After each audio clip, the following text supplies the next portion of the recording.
So in my last outing of Mario, I talked about the SNES classic. No pun or pun intended. I talked about the classic Super Mario World. At that point in life, the only stage I could see Mario games in was on platforms.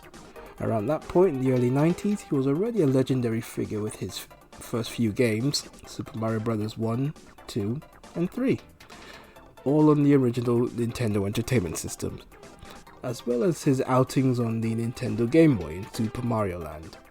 I mean, this was his forte. You can't possibly see him in another video game genre, right? Wrong! Enter Super Mario Kart. Mario Kart? Mario in a driving game. Now, how exactly would that work? Well, the whole idea of Mario in a racing game just seems so out of the box and very unusual to me.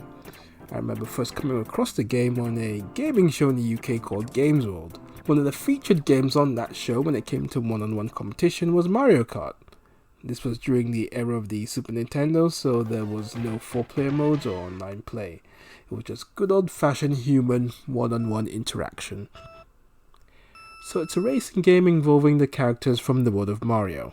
The Mario Brothers, Princess Peach, Toad, Yoshi, Bowser, Donkey Kong Jr., and my personal favorite, Koopa Troopa.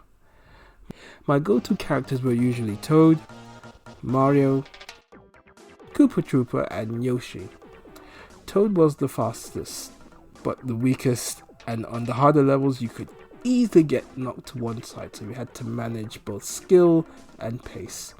Koopa Troopa and Yoshi were both similar in terms of pace. Maybe Yoshi was the slower of the two, but both were identical in terms of pace and movement, and they both tended to move a lot smoother than all the other characters. Mario was the most balanced. He wasn't the quickest or the strongest, just bang smack in the middle. For the start of the game, he didn't quite feel like it here. Even on the game shows, the default characters were usually Toad, Yoshi, and Koopa Troopa. My least favourites were the two big boys in Bowser and Donkey Kong.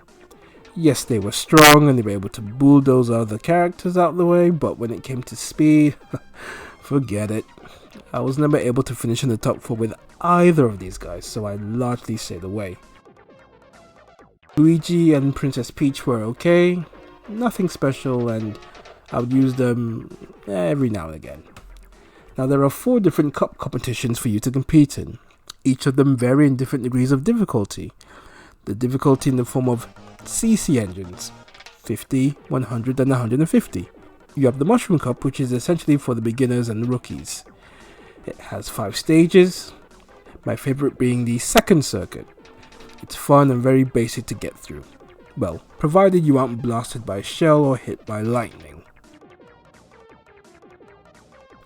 Then you have the Flower Cup, the next level of difficulty, as the stages here are trickier than the Mushroom Cup to get through, especially the Ghost Valley stage. Now I have a history of hating anything ghost related in the world of Mario. Next up is the Star Cup. Funny enough, these levels here I actually enjoy racing on, and I find not as tough as the Flower Cup for some reason. My favourite level here is Koopa Beach. I guess it's the fancy beach settings here which draw my liking to it. That said, it can be very annoying when you don't accelerate properly and you just end up, well, falling in the ocean. And finally, we have the hardest of the bunch, because, well, duh, the Special Cup. These levels have absolutely no give. You have to be extra careful with those sharp turns, or you just simply end up falling off and having to play catch up. This happened to me several times as I played this growing up, and it still does now. The mother of all levels is Rainbow Road. I mean, look at how tricky this level is. Absolutely no borders to bounce into. This is the level that separated the hardcores from the casuals. Now, I clocked this level a small handful of times growing up. It was not easy to get through this, and it was just on the 50cc. I tried it once on the 150cc, and I never went back. Ever. Now I have to mention some of the different weapons used.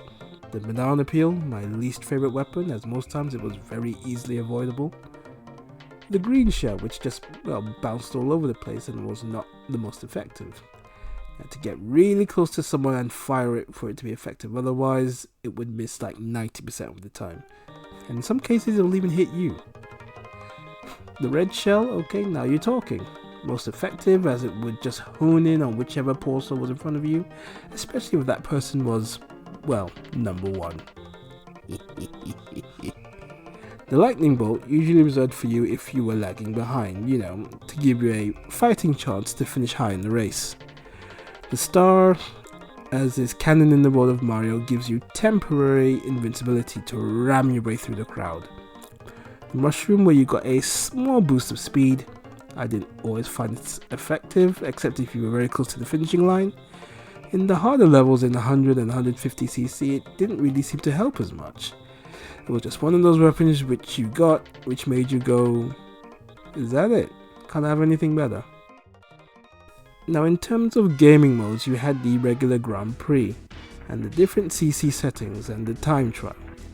As a solo player, most of the time the Grand Prix was really the only mode that proved interesting. Time trials could be used as practice to feel out those rather more difficult levels, as well as its main aim of, well, trying to see if you can beat your own previous record. It was really the two-player mode where this game shone the brightest, playing with another human player in split-screen fun. Now for some reason I did tend to find it tricky at times, having to concentrate on your own screen and not your opponent's. And then there was the battle modes, where it was who would be the first to pop 5 balloons. I didn't particularly enjoy this mode because it was very bland. The two-player Grand Prix was where the game played the best. Just like Street Fighter 2 is the granddaddy of fighting games, Super Mario Kart on the Super Nintendo is the granddaddy of Mario racing games. It even managed to influence Mario's greatest rival Sonic the Hedgehog into having his own racing games, most of which weren't great. The number of great Mario Kart games that have come along ever since this game have helped cement this version of Mario as its own franchise, with its own legacy further adding to Mario's already massive empire. There was no franchise quite like it before it came along, and now, nearly 30 years later, it continues to grow with newer games, bringing in newer generations of gamers while still keeping that unique feel that keeps the old generation coming back. I will always look back on this game with fond memories, as it got the ball rolling in terms of Mario Kart games. For all its history, it's not at the top of my list of favourite Mario Kart games. That honour goes to Mario Kart Wii, and specifically the Wii Wheel, which gave it a unique experience that previous Mario games didn't have. Mario Kart Wii is another story on its own, and I will be covering that on the channel at some point in the future. But as far as Super Mario Kart and the Super Nintendo goes, it's the game that kicked off the era of Mario on wheels and brings back tons of fun memories that I'm able to relive again, courtesy of the SNES Mini, the granddaddy of Mario racing games, Super Mario Kart.